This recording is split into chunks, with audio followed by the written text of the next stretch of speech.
Hai co-friends, jika menemukan soal seperti ini, maka kita harus mengetahui konsep tentang color. Nah, di soal kan sudah diketahui masa S atau di sini dilambangkan dengan ms itu adalah 20 gram, TS atau suhu awal-awal S-nya itu adalah negatif 10 derajat Celcius. Lalu di sini diketahui di soal masa campurannya atau di sini dilambangkan dengan M campuran itu adalah 220 gram. Nah, kemudian di sini ditanyakan di soal jika tidak ada kalori yang hilang berapakah suhu akhirnya. Nah, kita misalkan di sini suhu akhirnya adalah X agar mempermudah dalam perhitungan kita saja seperti itu. Jadi di sini kita harus mencari X-nya tersebut. Nah, oke. Lantas bagaimana caranya di sini? Kita bisa mencari massa dari airnya terlebih dahulu, kan belum diketahui di sini. Nah, caranya bagaimana? Kita kan tahu di sini bahwa massa S-nya 20 gram. Di sini massa campurannya adalah 220 gram. Nah, berarti di sini massa airnya bisa kita dapatkan dengan mengurangi di sini massa campurannya dengan massa S-nya seperti itu kan. Nah, jadi ini tinggal kita hitung saja. Berarti hasilnya ini sama dengan 220 gram dikurang dengan massa S-nya yang tidak lain yaitu 20 gram. Jadi ini hasilnya adalah 200 gram. Ini adalah massa airnya. Nah, perhatikan menurut asas Black, Q lepas itu sama dengan Q terima. Kalor yang dilepaskan itu sama dengan kalor yang diterima seperti itu. Nah, dalam hal ini perhatikan bahwa jumlah kalor di sini bisa kita hitung menggunakan rumus ini. Untuk fenomena perubahan suhu itu bisa kita rumuskan seperti ini. Q sama dengan MC delta T.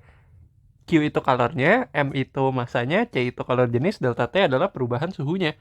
Nah, kemudian di sini untuk perubahan wujud dalam hal ini kan S-nya itu akan mencair. Jadi di sini akan ada proses peleburan. Nah, rumusnya bisa kita rumuskan sebagai berikut. Q sama dengan M dikalikan dengan L seperti itu. Q itu adalah kalori yang dibutuhkan untuk di sini proses peleburannya, M itu adalah masanya, L itu adalah kalor leburnya. Nah, di soal kan belum diketahui di sini kalor jenis S, kalor jenis air dan juga kalor lebur S kan seperti itu. Berikut dilampirkan di sini CS, C air dan juga LS. Nah, CS itu adalah kalor jenis S, C air itu adalah kalor jenis air, LS di sini adalah kalor lebur S. Nah, kita tinjau dulu Q lepasnya. Di sini yang melepaskan kalor itu pastilah air karena air itu di sini suhunya lebih tinggi daripada S-nya kan seperti itu. Jadi dia yang akan melepaskan kalornya. Nah, kita menggunakan rumus ini kan, MC delta T. Jadi di sini M yang kita pakai itu adalah massa air seperti itu, M air. Nah, kemudian di sini dikalikan dengan C air kan seperti itu, kalor jenis air. Kemudian dikalikan dengan di sini perubahan suhunya. Dalam hal ini kan dia dari suhu tinggi ke suhu rendah. Jadi di sini perubahannya itu otomatis adalah 25 derajat Celcius. Dalam hal ini adalah T airnya. Jadi di sini T air. Kemudian kita kurangkan dengan di sini suhu akhir campurannya. Dalam hal ini adalah X seperti itu. Nah, bagaimana dengan Q terima? Kita tinjau Q terimanya sekarang. Yang menerima kalor itu kan si S itu kan. Nah, tadinya di sini S-nya itu suhunya negatif 10 derajat Celcius. Kita tahu S itu mencair di suhu 0 derajat Celcius bukan? Sehingga di sini perhatikan di sini dia mengalami perubahan suhu dulu si S-nya. Jadi di sini untuk perubahan suhu S-nya dari negatif 10 derajat Celcius jadi 0 derajat Celcius itu bisa kita rumuskan sebagai berikut. MS massa S-nya dikalikan dengan kalor jenis S-nya karena di sini wujudnya S seperti itu. Nah, kemudian di sini kan dia suhunya akan naik.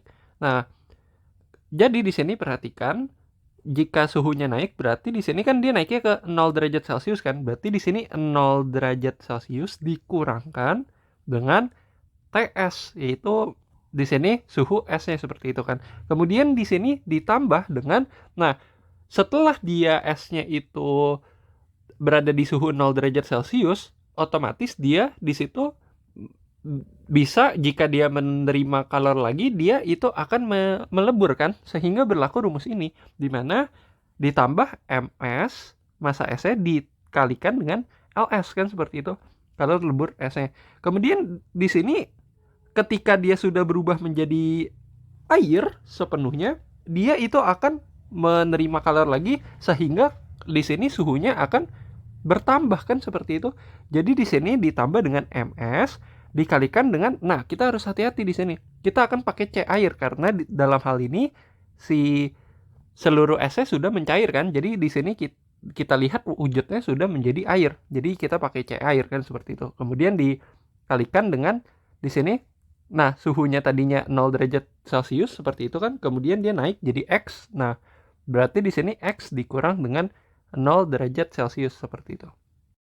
Nah, ini informasinya tinggal kita isi aja Q lepasnya.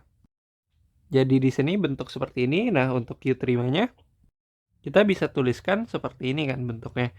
Nah, kita kembali lagi ke asas black di sini. Q lepas sama dengan Q terima. Jadi di sini bisa kita tuliskan Q lepasnya yaitu 200 dikalikan dengan 1 dikalikan dengan di sini bentuk 25 dikurang X seperti itu kan. Nah, ini sama dengan Q terimanya, yang tidak lain 20 dikalikan 0,5, kemudian dikalikan dengan 0 dikurang negatif 10 kan bisa kita sederhanakan lagi menjadi 10 seperti itu, ditambah dengan 20 dikalikan 80, kemudian ditambah 20 kali 1 dikalikan dengan X seperti itu kan. Nah, oke, ini bisa kita kali masuk 200-nya di sini, jadi bisa kita temukan hasilnya yaitu 5000 seperti itu kan. Kemudian dikurang 200x sama dengan di sini berarti kalau kita hitung kan 20 dikali 0,5 dikali 10 kan 100 seperti itu ditambah dengan 1600 kemudian ditambah dengan 20x. Nah, di sini negatif 200x-nya kita pindah ruas ke kanan. Nah, jadi bisa kita tulis seperti ini 20x ditambah 200x. Untuk bentuk ini kita pindah ruas ke kiri. Jadi di sini 5000 dikurang 100 dikurang dengan 1600 kan seperti itu. Nah, ini tinggal kita hitung. Nah, di sini kita akan dapatkan bentuk seperti ini. Nah, kalau kita hitung X sama dengan 3300 per 220, maka ini hasilnya adalah 15. Nah, ini dalam satuan derajat Celcius seperti itu. Nah, maka di sini ini adalah suhu campurannya. Sekian pembahasan kali ini, sampai jumpa di pembahasan selanjutnya.